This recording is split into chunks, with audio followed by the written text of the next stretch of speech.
बिस्मिल्लाहिर्रहमानिर्रहीम बिस्मिल्लाहिर्रहमानिर्रहीम। जनाब सदर, मोअज़्ज़िज़ मेहमानान गिरामी और मेरे लायक एहतराम सामीन, अस्सलाम वालेकुम। आज की इस पुरवकार तकरीब में मुझे जिस मौजू पर लबकुशाई करने का मौका मिला है वो न सिर्फ हमारे माजी की शान को बयान करता है बल्कि हाल की कमज़ोरियों को भी बेनकाब करता है। आज की मेरी तकरीर का उन्वान है सबब कुछ और है तू जिसको खुद समझता है, सबब कुछ और है तू जिसको खुद समझता है, ज़वाल बंदा है मोमिन का बेज़री से नहीं।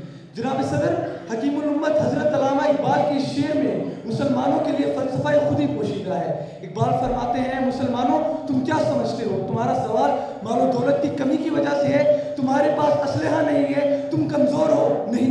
हकीकत यह है कि तुम्हारा ज़वाल तो इल्म, फ़िक्र और बसीरत की कमी की वजह से है। जनाब सदर, तारीख़ गवाह है कि जब मोमिनीन मैदान जंग में उतरते हैं और उनके दिल बाबसीरत होते हैं तो उनके हाथों में तो लोहे की तलवारें होती हैं मगर उनके दिल ईमान की ताकत से लबरेज होते हैं। मैदान बद्र में 313 थे, किस तरह उन्होंने अपने से 3 गुना बड़े लश्कर को शिकस्त दे दी, किस तरह उन्होंने उनको धूल चटाई। ये उनकी ताकत ईमान थी, ये उनका अल्लाह ताला पर भरोसा था जो उनको गालिब ले आई। शायर फरमाते हैं, थे उनके पास 2 घोड़े 6 ज़िरें 8 शमशीरें, थे उनके पास 2 घोड़े 6 ज़िरें 8 शमशीरें, बदलने आए थे वो लोग दुनिया भर की तकदीरें। जनाब सदर, इसके बरक्स जब मोमिन अपनी खुदी को भुला देता है, ज़िंदगी का मकसद भूल जाता है तो फिर अपनी 1000 साल पुरानी बड़े सगीर में सल्तनत का भी खात्मा कर बैठता है। दौलत के होने के बावजूद भी अजीम खिलाफत उस्मानिया का अंग्रेज़ों के हाथ में खात्मा करवा बैठता है। और जब मोमिन उस बसीरत को खो देता है फिर इकबाल ये कहने पर मजबूर हो जाते हैं, हाथ बेजोर है इल्हाद से दिल खूगर है, हाथ बेजोर है इल्हाद से दिल खूगर है, उम्मती बाई से रुसवाई ये पैगंबर है, बुतशिकन और थे बाकी जो रहे बुतगर हैं, बुतशिकन और थे बाकी जो रहे बुतगर हैं, थे बराहीम पिदर और पिसर आज़र हैं।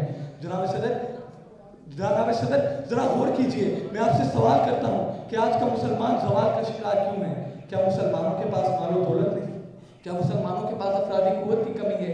जी नहीं, मालो दौलत तो मौजूद है, अफरादी कुव्वत भी मौजूद है, मगर जिस शय की कमी है वो चीज़ वो बसीरत है जो हमारे असलाफ हमारे लिए मीरास पर छोड़ के गए थे। फिर इसी सबुहाली और बदहाली से निकलने का राज भी अल्लामा इकबाल बारहा अपने कलाम में बयान करते रहे हैं। इकबाल फरमाते हैं, अगर मोमिन दोबारा अपना खोया हुआ मकाम हासिल करना चाहता है तो उसके लिए ज़रूरी है कि वो अपनी खुदी को उजागर करे, वो दोबारा से वो मर्द कलंदर बने जो दुनिया को अपनी ठोकर पर रखता था, जिसने दुनिया को फतह किया था, जिसने कैसर कसरा के मकामों को अपने जूते की नोक पर रखा था। जनाब सदर, लेकिन अफसोस तो इस बात का है कि हम जिस रास्ते पर आज चल रहे हैं अगर उसी रास्ते पर चलते रहे तो कभी ना ख़त्म होने वाले ज़वाल का शिकार हो जाएंगे और हमारा शुमार भी उन्हीं मुसलमानों में होगा जिनको इकबाल ने खाक के ढेर से तशबीह दी थी, जिनके बारे में इकबाल ने फरमाया था बुझी इश्क की आग अंधेर है, बुझी इश्क की आग अंधेर है, मुसलमान ही खाक का ढेर है।